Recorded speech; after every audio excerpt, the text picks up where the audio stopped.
Hello students, welcome to my YouTube channel Can Hub. Myself Miss Priya and I'm here with my class 8th video. The subject is science and the chapter is chapter number 13 sound. Sound का मतलब होता है ध्वनि. So in this whole video we are going to discuss about what is sound, what are the properties of sound, and with this we are going to discuss some experiments and how we can relate the sound and what is noise pollution, what are the properties and how we can classify the characteristics of sound. Okay तो इस video को आप शुरू से लेके last तक ज़रूर देखिएगा. जो मेरे चैनल को फर्स्ट टाइम देख रहे हैं वो मेरे चैनल को सब्सक्राइब करना ना भूलें. So let's get started. Sound होता क्या है? अभी जैसे मैं आपसे बात कर रही हूँ, इस वीडियो को बना रही हूँ और आप मेरी वीडियो को सुन पा रहे हैं, ठीक है ना. देखने के साथ आप क्या कर रहे हैं, सुन भी पा रहे हैं. Why? Just because of sound. तो साउंड जो होती है वो ध्वनि होती है जिससे हम अपनी बातों को एक पर्सन से दूसरे पर्सन तक पहुँचा सकते हैं. So the sensation felt by our ears is called sound. एक ऐसा सेंसेशन या एक ऐसी ध्वनि, एक ऐसी चीज़ जिसको हमारा कान महसूस कर सके और जिससे हम पहचान सके कि किसी ने हमसे क्या बोला है, उसे हम कहते हैं sound. So we have different sounds around us in everyday life. हम अपने दिन के हर एक प्रतिदिन हम कुछ ना कुछ आवाज़ सुनते रहते हैं. अभी आप मेरी वीडियोज़ की आवाज़ सुन रहे हैं, कुछ देर बाद अपने मम्मा पापा भाई बहन बहुत से लोगों की आवाज़ सुनेंगे. स्कूल्स में आवाज़ आती है बहुत तरह की. तो ये सारी चीज़ें क्या है, साउंड है. इसमें कुछ साउंड्स हमारे कान को हमें बहुत अच्छी लगती है, कुछ साउंड्स हमें बहुत इरिटेटिंग लगती हैं, नहीं मन करता है सुनने का. तो बेसिकली सारे टाइप्स क्या हैं, साउंड के टाइप्स हैं. Now the question here comes is what is sound and how sounds are produce. Sounds आखिर में उत्पन्न कैसे होता है, कैसे प्रोड्यूस होता है. So the answer is sound is produced by vibrating body. Sound जो होता है वो वाइब्रेशन के द्वारा या वाइब्रेटिंग बॉडी से आता है. When an object performs a rapid to and fro or a back and forth motion, a sound is produced. Such type of motion is called vibrations. तो मैं आपसे बात कर रही हूँ जस्ट बिकॉज ऑफ एयर, ठीक है ना. एयर है, एयर की वजह से आपको मेरी आवाज़ सुनाई दे रही है. बट साउंड कैसे प्रोड्यूस हो रहा है, with the help of vibration. जो वाइब्रेशंस होते हैं, ठीक है ना, उनकी वजह से क्या होता है, साउंड प्रोड्यूस होता है. अब वाइब्रेशन आप पूछेंगे क्या होगा, तो अगर आपको वाइब्रेशन को फील करना है तो कोई भी एक प्लेट उठा कर अपने ज़मीन पे छोड़ दिया तो कुछ देर तक आपको उसमें क्या घन्नाहट सुनाई देगी ना. तो उस घन्नाहट में आपको आवाज़ आएगी. तो जो थोड़ी देर के लिए जो बर्तन हिलता रहता है उसे हम कहते हैं वाइब्रेशन. कोई भी एक प्लेट पर आपने एक हल्का सा स्पून लिया, एक स्पून से आपने उसको मार दिया, हल्का सा उस पर आवाज़ कर दिया, तो उसमें क्या होगा, थोड़ी गुन की आवाज़ आएगी, वो क्या हो जाएगा, वाइब्रेशन हो जाएगा. So basically sound is produced by vibration. इससे रिलेटेड एक यहाँ पे एक्सपेरिमेंट है, एक्टिविटी है, देख लेते हैं. तो पहले 2 पोल लिए गए हैं. आप चाहे तो अपनी फिंगर पे आप अप्लाई कर सकते हैं. उस पोल में क्या किया गया है, एक रबर बैंड को, एक रबर स्ट्रिंग को यहाँ पे स्टिक कर दिया गया है, ठीक. और फिर क्या किया है, इसको हम जब फिंगर से एक बार से हम पिंच करेंगे तो हम देखेंगे कि वो टू एंड फ्रो हो रहा है, कभी ऊपर कभी नीचे, कभी ऊपर कभी नीचे वो हिल रहा है. तो ये क्या कर रहा है, इससे हम कह रहे हैं वाइब्रेशन. इससे क्या प्रोड्यूशन क्या प्रोड्यूस हो रहा है, वाइब्रेशन, साउंड प्रोड्यूस हो रहा है. सो एक pleasant sound which last as long as the rubber string vibrate is heard. तो जब तक ये रबर हिलता रहेगा तब तक हमें एक आवाज़ आएगी. तो ये आवाज़ किसकी वजह से आई है, just because of the vibration of the rubber. तो बेसिकली साउंड कैसे प्रोड्यूस होता है, with the help of the vibrating body और with the help of vibration. चलिए इससे रिलेटेड कुछ एग्जाम्पल्स है जिन्हें हम चेकआउट कर लेते हैं. तो पहला एग्जाम्पल जो है वो है sounds from a vibrating ruler. आपने इसे कई बार क्लास में किया भी होगा कि आपने क्या किया, आपने एक हाथ में पहले अपने टेबल लिया और टेबल के एक हाथ पे आपने क्या किया, यहाँ पे आपने एक हाथ से स्केल को अपने दबा लिया है. और फिर जब हम उसको हिलाते हैं तो हमने क्या देखा कि वो अपनी जगह से हिल रहा है. तो मतलब वो क्या हो रहा है, वाइब्रेट कर रहा है. तो ये क्या हो गया, आपका रूलर जो है, जो आपका स्केल है, वो क्या करेगा, वाइब्रेटिंग रूलर बन जाएगा, ठीक.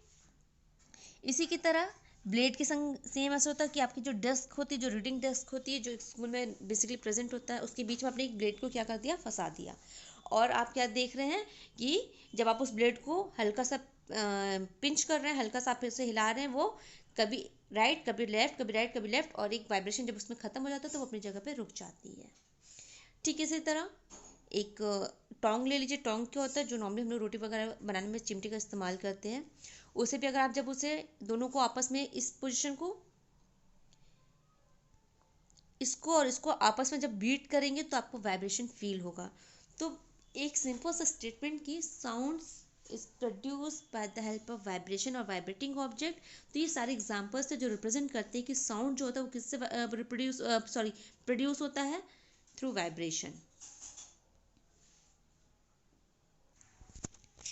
और अगर आपको इस वाइब्रेशन को देखना है विजिबली, तो आप एक काम करिए कि आपने चिमटे को क्या किया, थोड़ी देख लिया आपने, पहले उसमें आवाज़ किया और आपने एक मग में या फिर किसी भी टब में आपने पानी फिल करके रख दिया है। तो उस वाइब्रेटिंग टोंग को जब आप लेके जाएंगे, उस चिमटे को जब आप पानी के पास लेके जाएंगे तो आपको वेव्स दिखाई देंगी, जैसे कि आपको इसमें दिखाई दे रहा है फिगर 13.6 में।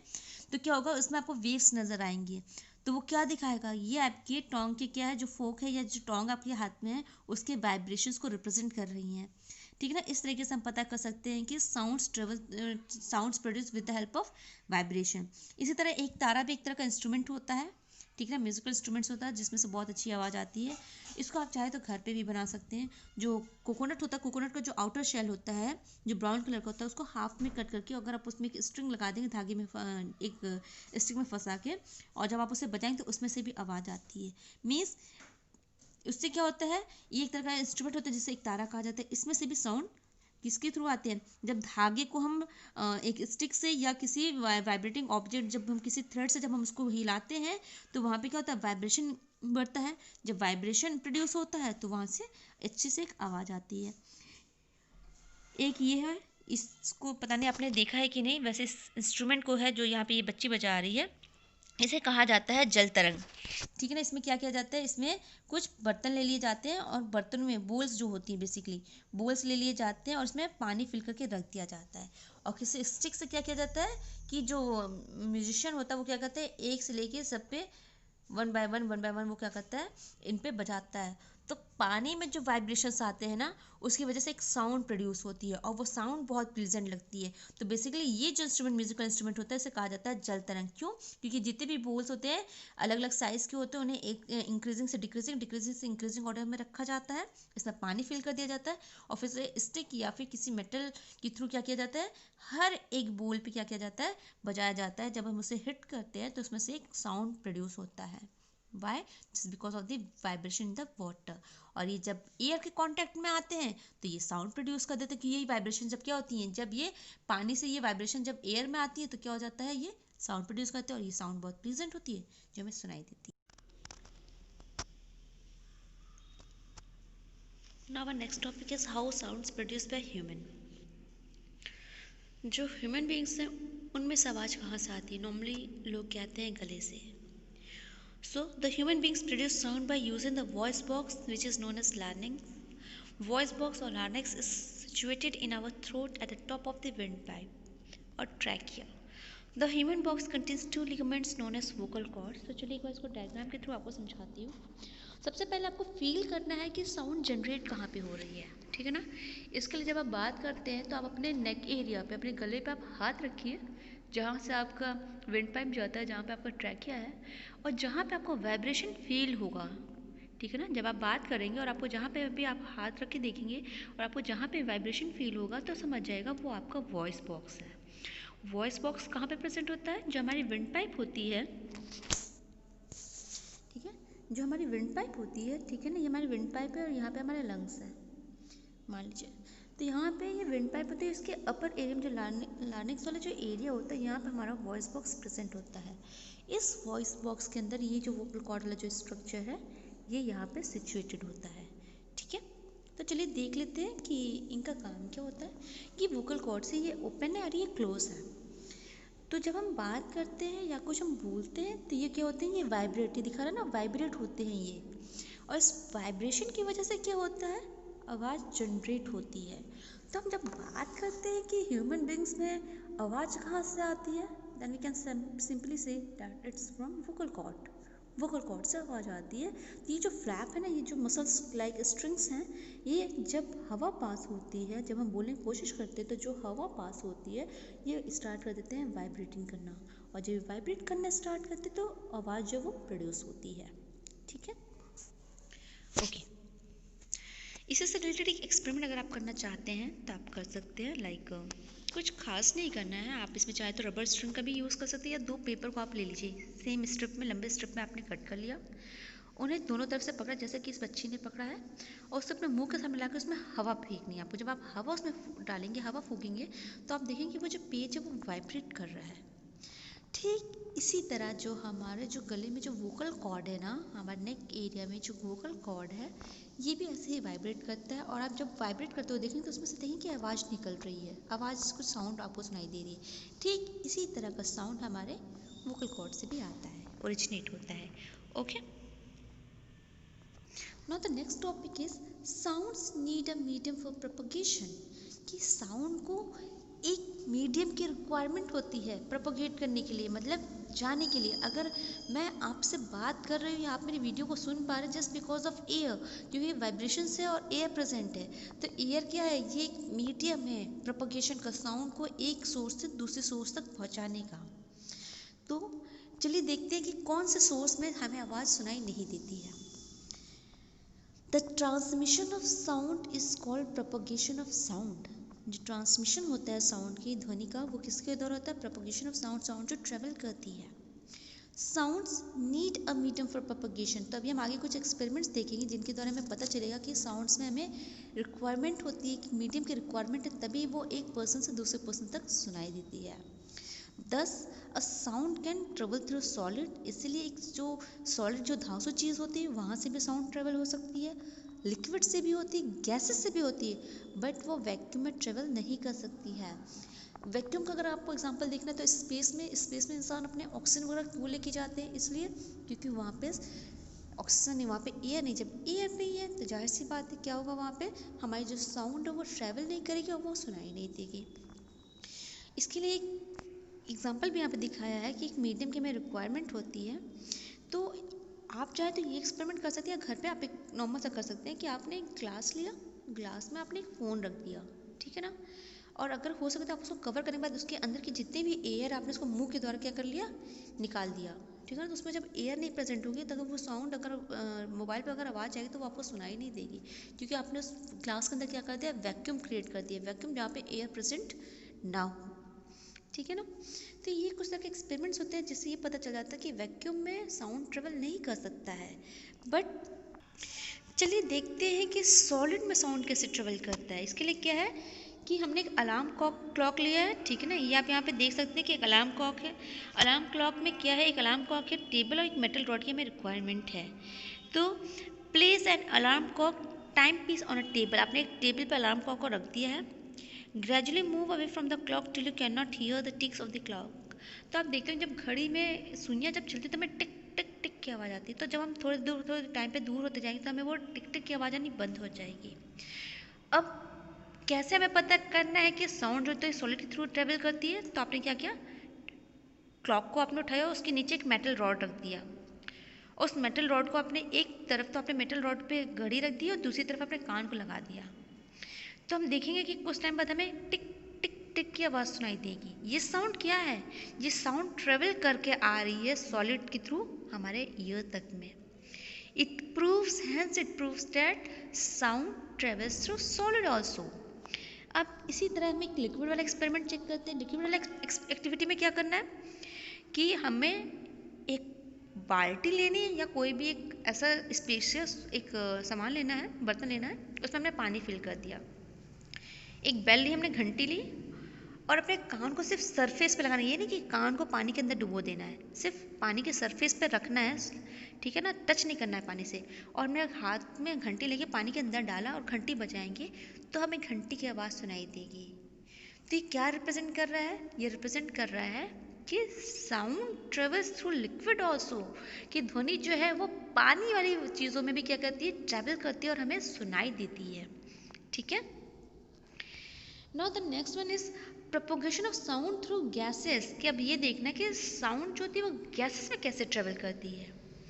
Most of the sound which we hear in everyday life reaches through air. ज़्यादातर आवाज़ें जो हम सुनते हैं वो हमें कानों तक जो पहुँचती हैं वो हवा के द्वारा पहुँचती हैं। इसके लिए भी एक सिंपल सा एक्सपेरिमेंट है। एक बलून में आपने हवा फिल कर ली है, ठीक है ना, और उसको अपने कान के पास लगाइए और दूसरे हाथ से उसको स्क्रैच करेंगे आप, तो आपको सुनाई देगी कुछ आवाज़, ठीक है ना। ये शो करेगी कि गैसेस में भी साउंड ट्रेवल होती है। But what about vacuum?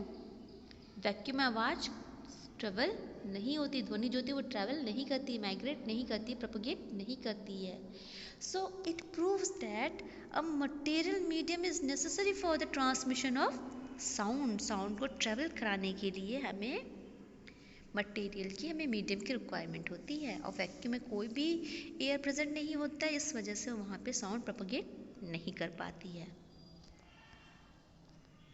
Okay, यहाँ पे भी एक एग्जांपल दिया गया कि आपने एक बेल जार लिया है, बेल जार में आपने वैक्यूम क्रिएट कर दिया है और एक उसमें एक वो आपने बेल जार लगा दिया है, ठीक है ना, और आपने उसमें एक इलेक्ट्रिक बजर लगा दिया. जब आप उससे बजाएंगे तो आपको वो सुनाई नहीं देगा. क्यों? क्योंकि जितनी भी हवा उस बेल जार के अंदर थी वो वैक्यूम की तरह क्या कर लिया गया, खींच लिया गया. तो ये हो गया. तो जितनी भी हवा थी वो तो निकाल दी गई, तो जिसकी वजह से क्या हुआ कि इसकी जो इंटेंसिटी है वो कम हो गई. और अब क्या हुआ, जो बेल जो बज रही थी, इलेक्ट्रिक बजर जो बजना स्टार्ट हुआ, वो हमें सुनाई नहीं दी. क्यों नहीं दी? क्योंकि इसके द्वारा ये जो आपका यहाँ पे वैक्यूम है, यहाँ से आपका सारी की सारी एयर खींच ली गई. ठीक,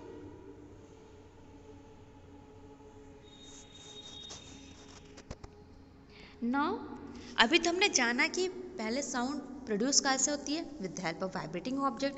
फिर हमने जाना कि वो हमारे ह्यूमन बींग्स में कहाँ से प्रोड्यूस होती है, through the vocal cord. Now अब हम आवाज़ सुनते कहाँ से, ध्वनि सुनाई कैसे देती है? तो इट्स अ सिंपल आंसर. आप कहेंगे मैम ईयर से. ठीक है, चलिए बच्चों पता तो है ईयर से, बट कैसे वो हमारे कानों तक पहुंचती है? तो आंसर ये होगा कि हमें साउंड जो है वो सुनाई देती है with the help of ear, but हम रिएक्ट कब करते हैं, when the ear and when the sound passes through our inner ear to our brain. क्योंकि हमारे इनर एरियाज में कुछ नर्व्स होती हैं जो हमारे ब्रेन तक मैसेज को कन्वे करती हैं, तो हम इंटरप्रिटेट कर पाते हैं कि हम किससे बात कर रहे हैं या क्या बातें हो रही हैं. इससे पहले एक छोटा सा हिंट है. जब हम बात करते हैं स्पीड ऑफ साउंड की, तो the distance travelled by a sound wave propagating through a medium is called speed of sound. और स्पीड का फॉर्मूला आपको पता ही है. स्पीड का फॉर्मूला क्या होता है, डिस्टेंस अपॉन टाइम. एक्सप्रेस कैसे किया जाता है, speed equals to distance upon time.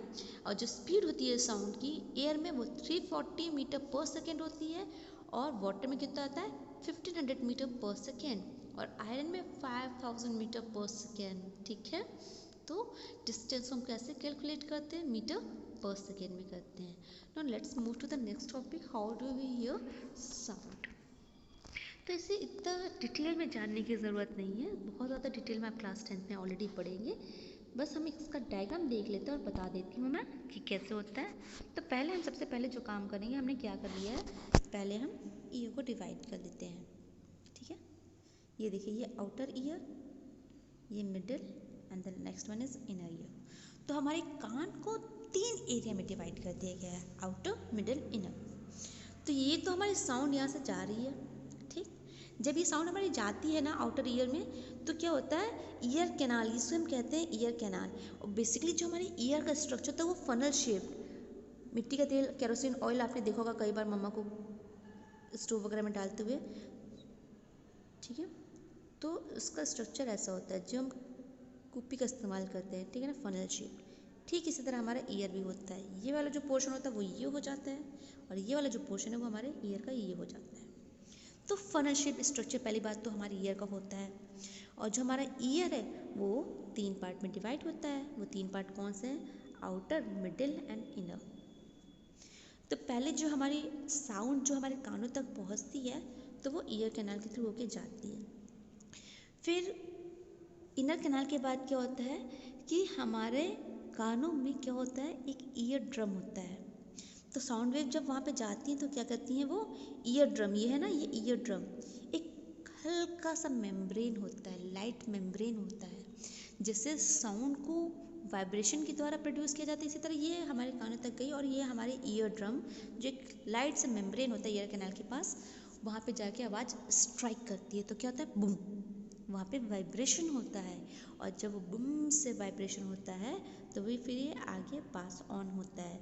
तो क्या होता है, फिर ये मिडिल ईयर से पास होकर हमारे इनर ईयर में जाता है. और ये क्या होती है, ये नर्व्स होती हैं, सेमिक्यूलर और ऑडिटरी नर्व्स. ये जो ऑडिटरी नर्व्स होती हैं ये क्या करती हैं, यहाँ से आवाज़ को कैच करती हैं. और ये नर्व्स जो होती हैं ये क्या होती है, हमारे ब्रेन से कनेक्टेड होती हैं, फिर ये हमारे ब्रेन में पास होती हैं और फिर वहाँ से हमें फील होता है कि हमें आवाज़ सुनाई दी और हमें किस तरह की आवाज़ सुनाई दी, है ना।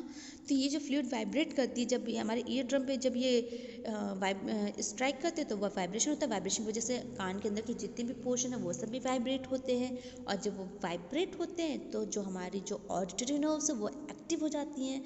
वो क्या करती हैं, वो तुरंत ये जो ऑडिटरी नर्व्स हैं ये तुरंत ब्रेन को स्टिमुलेट करके इम्पल्स कर देती है, ब्रेन को मैसेज कन्वे कर देती हैं, और उसकी वजह से हम साउंड को इंटरप्रिटेट कर पाते हैं कि हमें साउंड सुनाई दे रहा है। तो बेसिकली ये ह्यूमन स्ट्रक्चर है। ह्यूमन स्ट्रक्चर जो होता है वो आपका फनल शेप्ड होता है, 3 पार्ट्स में डिवाइड होता है, outer ear, middle ear, inner ear. Outer में हमारी साउंड ट्रेवल करके ईयर ड्रम से स्ट्राइक करती है, जिसकी वजह से इनर ईयर में जब वो पहुंचती है तो ऑडिटरी नर्व से कन्वे होती है जब फ्लूइड वाइब्रेशंस होते हैं, और ऑडिटरी नर्व्स जो होती हैं वो हमारे ब्रेन पे जाकर स्ट्राइक करती है, तब हमें पता चलता है कि हमें किसकी आवाज़ सुनाई दे रही है, हम क्या बात कर रहे हैं। ठीक, तो ये तो हमने स्ट्रक्चर पढ़ लिया। अब हम थोड़ी सी प्रॉपर्टीज़ पढ़ते हैं, ठीक है ना, जो कि है amplitude, time period and frequency of a vibration. तो इसके लिए हमें पूरी लेंथी सी हमें टॉपिक पढ़ने की ज़रूरत नहीं है, हम बस ये डायग्रामेटिक रिप्रेजेंटेशन देख लेते हैं, ठीक है ना। तो पहली चीज़ जो है वो है एम्पलीट्यूड, ठीक है ना। इस डायग्राम में आप देख पा रहे होंगे,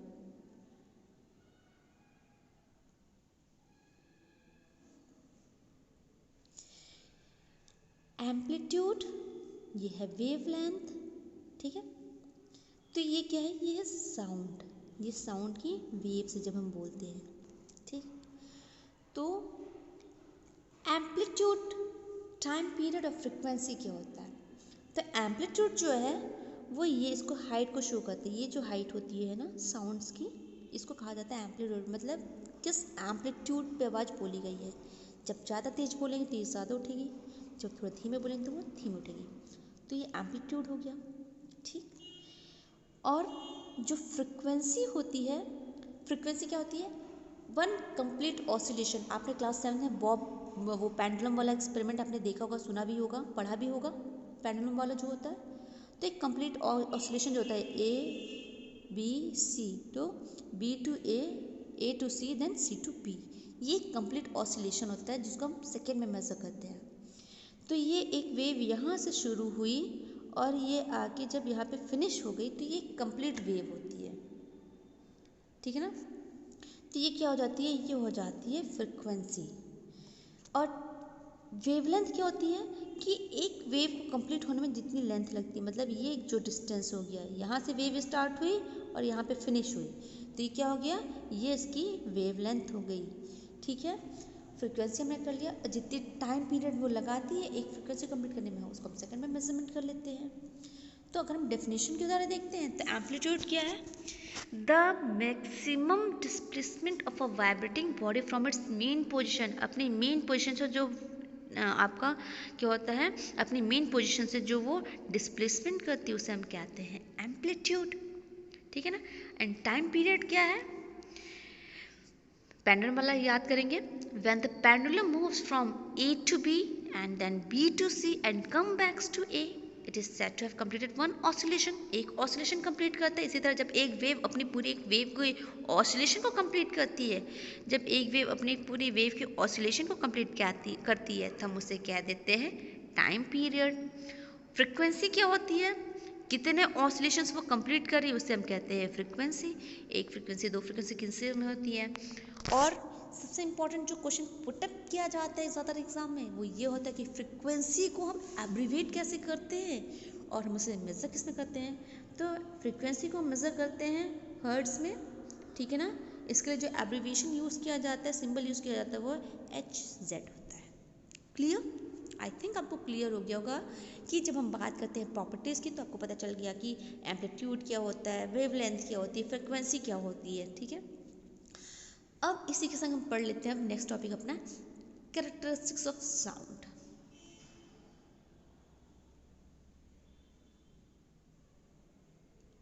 ओके, तो यहाँ पे 3 चीज़ें हैं। The sound has the following characteristics, the first one is intensity, second one is pitch shrillness and the quality of timbre. Okay, तो लाउडनेस जो होती है वो डायरेक्टली हमारी किस पे डिपेंड होती है, एम्पलीट्यूड पे। जितना एम्पलीट्यूड हाई होगी लाउडनेस उतनी तेज होगी। जैसे मैं बोला हेलो तो यहाँ पे एम्पलीट्यूड कम है तो लाउडनेस कम है। मैंने बोला हेलो ज़्यादा तेज में बोला तो एम्पलीट्यूड ज़्यादा है तो लाउडनेस भी ज़्यादा हो गई। So loudness is the property by virtue of which a sound can be distinguished from a faint one both having the same pitch. एक ही आवाज़ की पिच दोनों सेम होगी पर क्या होगा, जो वो होगा लाउडनेस पे डिपेंड करेगा, हम डिस्टिंग्विश कर पाएंगे। बेसिकली लाउडनेस की जब हम बात करते हैं, लाउडनेस की इंटेंसिटी की हम बात करते हैं तो ये डेसिबल में मेज़र किया जाता है, ठीक है ना। किस में मेज़र किया जाता है, डेसिबल में मेज़र किया जाता है, जैसे हम डीबी भी लिखते हैं, small d and capital B. और डेसिबल जो स्केल है मेजरमेंट का, उससे नेम दिया था किसने, किनके नाम पे रखा गया, अलेक्जेंडर ग्राहम बेल, इनके नाम पे इस स्केल का नाम रखा गया। तो यहाँ पे एक चीज़ जो आप देख रहे हैं वो ये है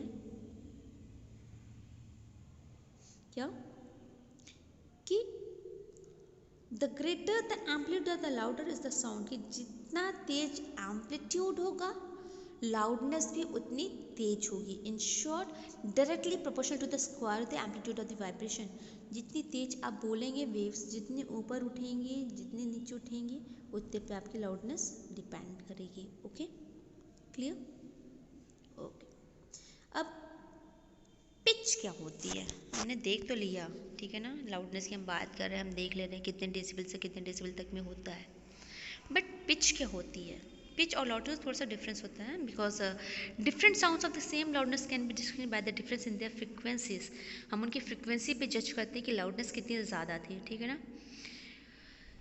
तो क्यों कहा जाता है कि लड़कियों की आवाज़ थोड़ी पिच उनकी हाई होती है रादर देन वॉइस। अब एक लॉयन का एग्जांपल लीजिए, एक मैन का एग्जांपल लीजिए, उनकी आवाज़ जो लड़की की होती है थोड़ी सी तीखी होती है, श्रिल होती है, ठीक है ना। लड़कियाँ थोड़ा सा चिल्ला के बोलती है, पर लड़कों की आवाज़ थोड़ी सी बैठी हुई होती है, तो उनकी इंटेंसिटी, उनकी रिचनेस कम होती है rather than compare to the girls.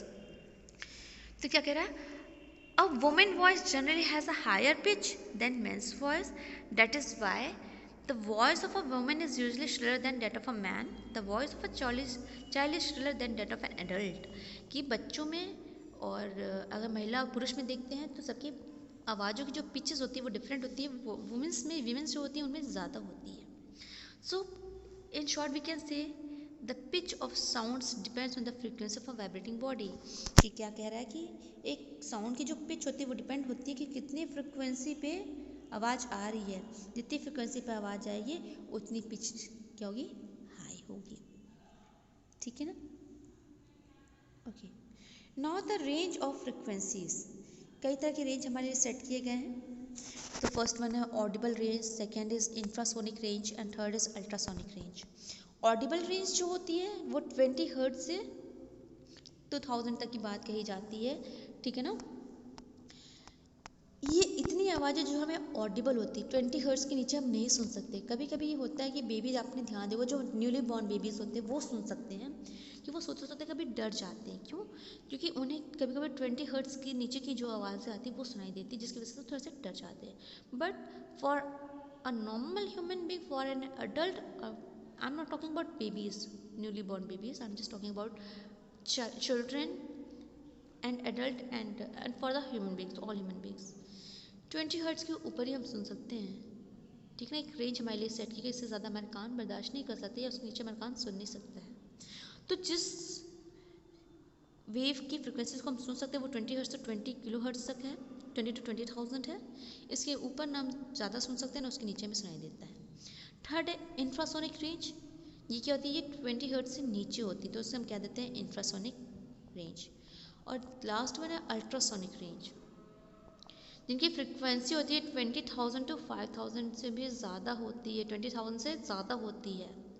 तो मतलब अगर हमें लेबलिंग करना है तो we can simply say that, पहले हमारा आ जाएगा इंफ्रा, इसके बाद ऑडिबल, ठीक है, इन्हें इनऑडिबल भी, इंफ्रा को इनऑडिबल भी कहा जा सकता है, और इसके बाद हमारा आ जाता है अल्ट्रा। रेंज ये ऐसे बढ़ती जाती है, ठीक है ना। ये हो जाता है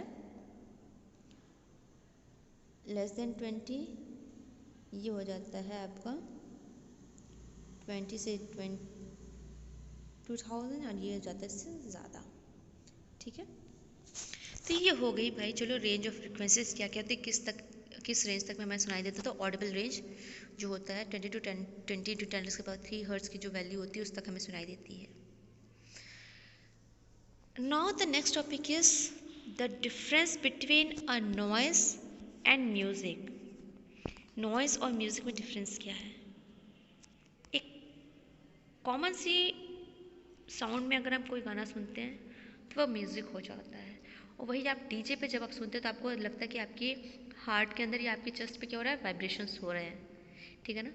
तो वो नॉइज़ हो जाएगा, और जो हम अपने ईयरफोन्स और ब्लूटूथ वगैरह लगा के, नेकबैंड लगा के जो हम आवाज़ों को सुनते हैं वो म्यूज़िक हो जाएगा, ये नॉर्मल जो हमें जो सूदिंग लगे, ठीक है ना, तो उसे हम कह देते हैं music. A sound which has pleasant sensation on the ear is called music। एक ऐसी ध्वनि जो हमारे कान को सेंसेशन को प्लीजेंट लगे, आरामदायक लगे, उसे हम कहते हैं music. But when we are talking about noise, a sound which doesn't have a pleasant noise sensation on the ears, जो हमारे कान में चुभे या लगे, प्लीजेंट सेंसेशन ना दे, उसे कहते हैं नॉइस। जो कई तरह की मशीन्स हो गई, जैसे वॉशिंग मशीन घर में वगैरह में अगर चल रही है, अगर वो साउंड कर रही हैं, या कभी पानी की मोटर करने लगती है, या फिर जो पर्सन बहुत ज़्यादा बात करिए, लाउड स्पीकर जो अगल बगल चलते रहते हैं, ये सब क्या है, नॉइस हैं। तो अगर हम बात करते हैं डिफ्रेंशिएशन की नॉइस की और साउंड की, तो नॉइस जो है वो डिसअग्रीबल या जैरिंग इफेक्ट्स ईयर पे देते हैं, जबकि म्यूज़िक जो है वो प्लीजिंग इफेक्ट देते हैं। नॉइज़ की वेव्स में कोई भी रेगुलेटिव नहीं थी, वो कभी हाई कभी स्लो, कभी हाई कभी बहुत हाई हो जाती है। But when we are talking about music, तो म्यूज़िक जो है उनकी रेगुलर इंटरवल्स पे आवाज़ें हमें आती रहती हैं।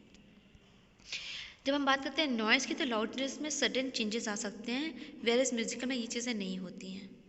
Whereas notes can be heard separate during a noise, और जबकि हमें म्यूजिकल में ये सब चीज़ें नॉर्मली नहीं सुनने को मिलती है। नॉइज़ की फ्रिक्वेंसी क्या होती है, लो होती है, और म्यूज़िक की फ्रिक्वेंसी क्या होती है, हाई होती है। डेट्स वाई वो हमारे कानों को प्लीजेंट लगते हैं। नाउ द नॉइज़ पोल्यूशन, अभी तक आपने बहुत सारे प्रदूषणों के बारे में सुना, water pollution, air pollution, land pollution, soil pollution, कई तरह के पोल्यूशन थे। Now here comes the noise pollution, ध्वनि प्रदूषण। आपको लगता होगा कि as a normal human being, as a normal child, आपको लगता होगा कि ठीक है, इतनी आवाज़ तो हम सुन नहीं सकते हैं, गाड़ियों में जो आपके घंटियाँ बजती हैं, जो हॉर्न बजते हैं, वो आपके लिए प्लीजेबल है, मतलब आप बर्दाश्त कर सकते हैं। पर यही साउंड्स आपस में मिलकर क्या क्रिएट करते हैं, नॉइज़ पोल्यूशन क्रिएट करते हैं। The disturbance produced in the environment by undesirable loud and harsh sound from the various sources is called noise pollution. Undesirable sounds, जिन्हें अनचाहा जो शोर होता है, उसे कहा जाता है noise pollution. Noise pollution at a particular place is determine the following factor, दो फैक्टर्स में डिटरमाइन किया जाता है नॉइज़ पोल्यूशन, एक तो लाउडनेस पे और एक होता है ड्यूरेशन ऑफ नॉइज़ पे। इसके कुछ हार्मफुल इफ़ेक्ट्स हैं, कहीं ना कहीं ये हमें बातें करने में प्रॉब्लम क्रिएट कर देता है, ज़्यादा एक्सपोजर में रहते तो हमारे बहरे होने के चांसेस ज़्यादा हो जाते हैं। ये हमारे काम में भी कहीं ना कहीं हमारी एफिशिएंसी को कम करता है, कंसंट्रेशन को रिड्यूस करता है। और आज के टाइम में तो नॉइज़ पोल्यूशन की वजह से बच्चों में या बहुत वयस्क लोगों में भी, एडल्ट्स में भी देखा गया है कि उन्हें गुस्सा आना, टेंशन होना, या फिर उन्हें सोने में भी क्या होता है, सोमनिया, इंसोमनिया, ये सब डिजीज़ उन्हें हो जाती हैं, सोने की दिक्कतें होने लगती हैं। तो ये कुछ हार्मफुल इफेक्ट्स हैं नॉइज़ पोल्यूशन के। अब इन्हें हम कंट्रोल कैसे कर सकते हैं? In modern society, we cannot eliminate noise but can lower down its level to bearable by limits by taking several measures। हम उसे ख़त्म तो नहीं कर सकते हैं, पर उनकी लिमिट्स को थोड़ा कम कर सकते हैं, और इतना कम कर दें कि हम उसे सहन कर सकें, बियर कर सकें। जैसे मशीन ऐसे डिज़ाइन करी जा रही है इस तरीके में कि उनसे कम आवाज़ें हैं। ऑटोमोबाइल्स या इलेक्ट्रिक जनरेटर हैं, उनमें इम्प्रूव और मॉडिफाइड जो साइलेंसर्स होते हैं वो यूज़ किया जाए। आजकल देखते हैं कि बहुत सारी गाड़ियों में, नॉर्मली हर गाड़ी में साइलेंसर्स होते हैं।